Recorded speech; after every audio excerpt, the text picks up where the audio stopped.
माननीय सभापति महोदय, मैं आपका बहुत बहुत आभार प्रकट करता हूं।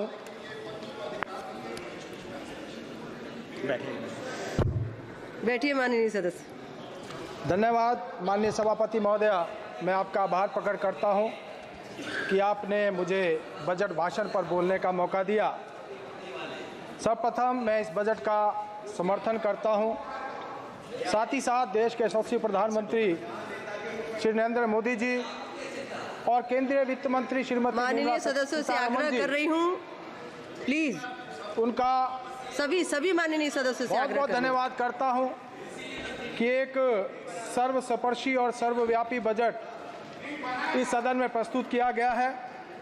मैं माननीय प्रधानमंत्री जी को उनकी तीसरी टर्म का पहला बजट और साथ ही साथ श्रीमती निर्मला सीतारमण जी का यह 7वां बजट भाषण है, उनको बहुत बहुत बधाई देता हूं।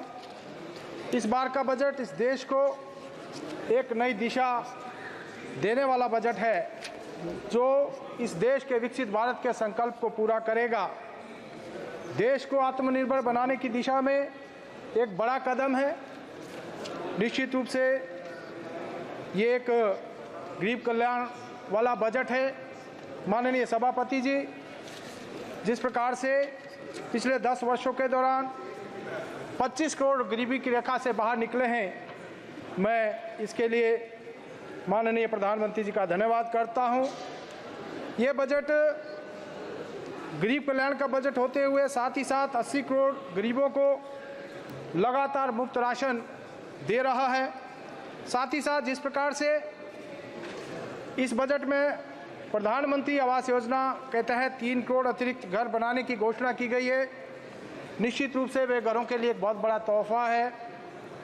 शिक्षा के क्षेत्र सहित रोजगार एवं कौशल प्रशिक्षण के क्षेत्र में मोदी सरकार ने विशेष रूप से इस बजट में प्रावधान किया है और निश्चित रूप से इस देश के युवाओं को आत्मनिर्भर बनाने की दिशा में एक बड़ा कदम है। आने वाले 5 वर्षों के दौरान कौशल विकास के माध्यम से 4.1 करोड़ युवाओं को इसका लाभ मिलेगा। निश्चित रूप से देश में जो बेरोजगारी की समस्या है, वित्त मंत्री जी ने 1 करोड़ युवाओं को इंटर्नशिप के साथ साथ वेतन देने का जो ऐलान किया है, मैं समझता हूँ एक बहुत ही सराहनीय कदम है।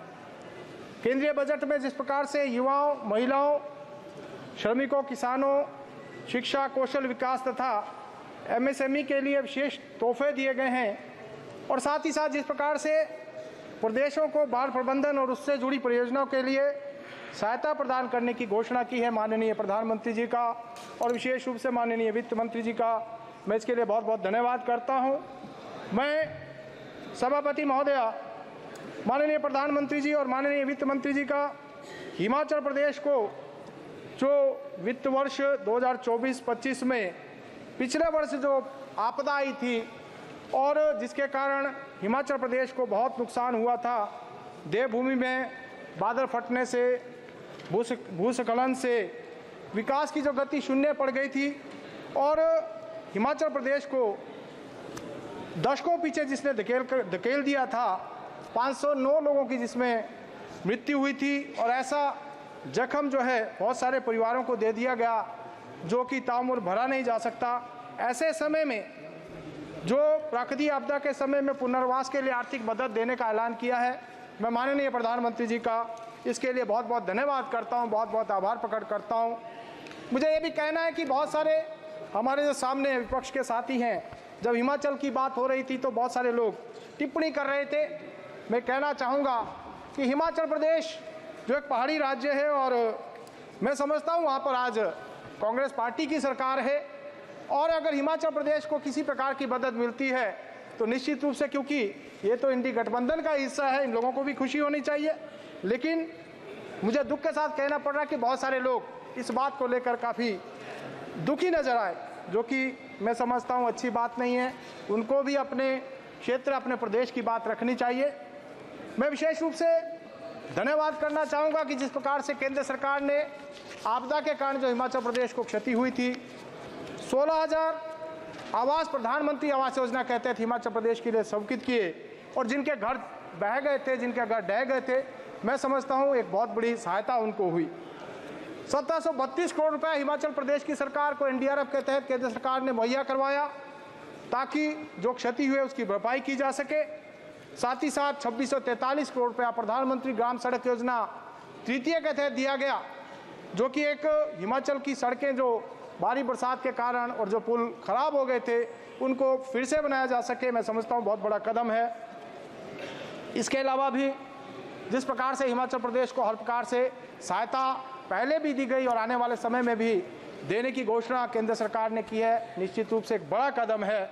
और इस बार के बजट में भी जिस प्रकार से हिमाचल प्रदेश को 10,351 करोड़ रुपए की से ज़्यादा की राशि स्वीकृत हुई है, एक बड़ा कदम है। वो चाहे रेलवे क्षेत्र की हम बात करें, एयर कनेक्टिविटी की बात करें या फिर रोड इंफ्रास्ट्रक्चर को बेहतर बनाने की दिशा में दिया गया है, एक बहुत बड़ा कदम है। और विशेष रूप से 2,968 करोड़ रुपया जो रेलवे के तहत स्वीकृत हुआ है, जिसमें कि मेरे संसदीय क्षेत्र में भी 300 करोड़ रुपया जो चंडीगढ़ बद्दी रेलवे लाइन उसके निर्माण के लिए स्वीकृत हुआ है। मैं माननीय रेलवे मंत्री जी का भी इसके लिए और केंद्रीय वित्त मंत्री जी का धन्यवाद करता हूं। अमृत योजना में भी 4 रेलवे स्टेशन, जिसमें शिमला का रेलवे स्टेशन, उसका भी उन्नयन किया जाएगा, एक बहुत बड़ा धन्यवाद माननीय सदस्य। सभापति महोदय, थोड़ा समय और चाहिए। मैं ये कहना चाहूँगा कि जिस प्रकार से पहाड़ी क्षेत्रों में और विशेष रूप से मैं कहना चाहता हूँ कि हिमालय राज्यों की जो भौगोलिक स्थिति है, जहाँ पर बार बार बादल फटने की घटना होती हैं, भूकंप, ओलावृष्टि और ऐसी प्राकृतिक जो आपदाएं हैं वो समय समय पर आती रहती हैं, जान माल का भारी नुकसान होता है।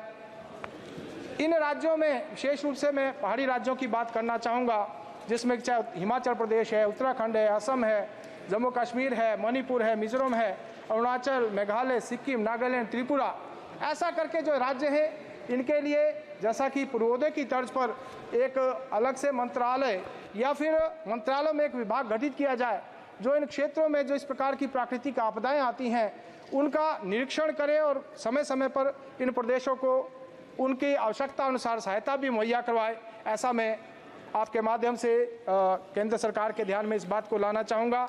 बाकी मैं कुछ प्रदेश से रिलेटेड बातें भी कहना चाहूँगा, क्योंकि आज हिमाचल प्रदेश में कांग्रेस पार्टी की सरकार है। 18 महीने पहले सरकार सत्ता में आई थी और सत्ता में आने के लिए इन्होंने गारंटियां दी थी, वादे किए थे, लेकिन 18 महीने बीतने के बाद एक भी वादा ये सरकार पूरी नहीं कर पाई। विकास को ग्रहण सा लग गया है और जो योजनाएं पूर्व सरकार ने हिमाचल प्रदेश में स्वीकृत की थी, उन योजनाओं को बंद करने का काम किया। मैं आपके ध्यान में लाना चाहता हूं कि आयुष्मान भारत योजना की तर्ज पर हिमाचल प्रदेश में हिमकेयर स्वास्थ्य योजना प्रदेश सरकार ने शुरू की थी, जिसमें प्रत्येक व्यक्ति को मुफ्त इलाज की सुविधा दी गई थी। लेकिन इस सरकार ने सत्ता में आने के बाद उस योजना को बंद कर दिया। आज प्रदेश के लोगों के लगभग 370 करोड़ रुपए के जो बिल हैं विभिन्न हॉस्पिटलों के, वो उनका देना बाकी है, लेकिन सरकार ने इस योजना को स्क्रैप कर दिया है और प्रदेश की जनता के ऊपर एक बहुत बड़ा, जो मैं कहना चाहूँगा, कुठाराघात किया है। इसी प्रकार से जो योजनाएं प्रदेश में शुरू हुई थी, उन योजनाओं को आगे बढ़ाने के स्थान पर इन्होंने बंद कर दी। इन्होंने महिलाओं के खातों में 1500 रुपये देने का वादा किया था, वो पूरा नहीं कर पाए। इन्होंने 1 लाख रोजगार युवाओं को सरकारी नौकरी देने का वादा प्रतिवर्ष किया था, एक भी रोजगार नहीं दे पाए। किसानों से दूध खरीदने का वादा किया था, गोबर खरीदने का वादा किया था, वो भी नहीं पूरा कर पाए। इन्होंने 300 यूनिट बिजली देने की भी बात कही थी, लेकिन उसको भी पूरा नहीं कर पाए। एक ऐसी सरकार जो झूठ बोलकर सत्ता में आई और आज प्रदेश को पीछे धकेलने का काम कर रही है। माननीय सदस्य असादुद्दीन ओवैसी जी, मैं आपके माध्यम से प्रदेश सरकार से आग्रह करना चाहूंगा कि इस प्रकार की जो जन कल्याणकारी योजनाएं हैं उनको जो है जारी रखा जाए और हिमाचल प्रदेश को आगे बढ़ाया जाए। अध्यक्ष सभापति महोदय, मैं आपके ध्यान में कुछ अपने क्षेत्र की मांगे भी रखना चाहूंगा, जो कि हिमाचल प्रदेश को आगे ले जाने के लिए बहुत आवश्यक है। 2-3 बातें 2 मिनट और आपके में लेना चाहूंगा। 1 मिनट में अपनी बात 1 मिनट में अपनी बात को मैं समाप्त करना चाहूंगा। सभापति महोदय, हिमाचल प्रदेश एक टूरिस्ट प्रदेश है। बाढ़ के कारण हिमाचल प्रदेश को बहुत नुकसान हुआ। मेरा यह आग्रह रहेगा कि हिमाचल प्रदेश को टूरिज्म की दृष्टि से विकसित करने के लिए और अधिक सहायता दी जाए, ताकि हिमाचल प्रदेश का और विकास हो सके। PMGSY 3 की तर्ज पर हिमाचल प्रदेश में जब अब PMGS 4 की घोषणा इस बजट में की गई है, उसमें भी हिमाचल प्रदेश में अटल टनल की तर्ज पर टनल्स बनाकर जो है सड़कें बनाई जाएं, ताकि यहाँ जो चाहे वो समय की बचत की बात हो या जो जाम की स्थिति है उससे छुटकारा मिल सके, ऐसा भी मेरा निवेदन रहेगा। मेरे संसदीय क्षेत्र में एक CCI सीमेंट प्लांट लगा है जो कि जिला सिरमौर में राजबन में है। ये काफ़ी छोटा प्लांट है, इसको उन्नत किया जाए ताकि, क्योंकि वहाँ रॉ मटेरियल की कमी नहीं है और ज़्यादा उत्पादन हो सके। इसी प्रकार से CRF PMGSY में विशेष ध्यान हिमाचल प्रदेश का दिया जाए। हिमाचल प्रदेश में बहुत सारे छोटे धन्यवाद माननीय नदी नाले हैं, उनका चैनलाइजेशन किया जाए और मेरे संसदीय क्षेत्र का औद्योगिक क्षेत्र पांवटा साहिब कालाम माननीय इसको रेलवे के सदस्य साथ जोड़ा श्री जाए। असादुद्दीन ओवैसी जी। सभापति महोदय, आपने मुझे बोलने का मौका दिया।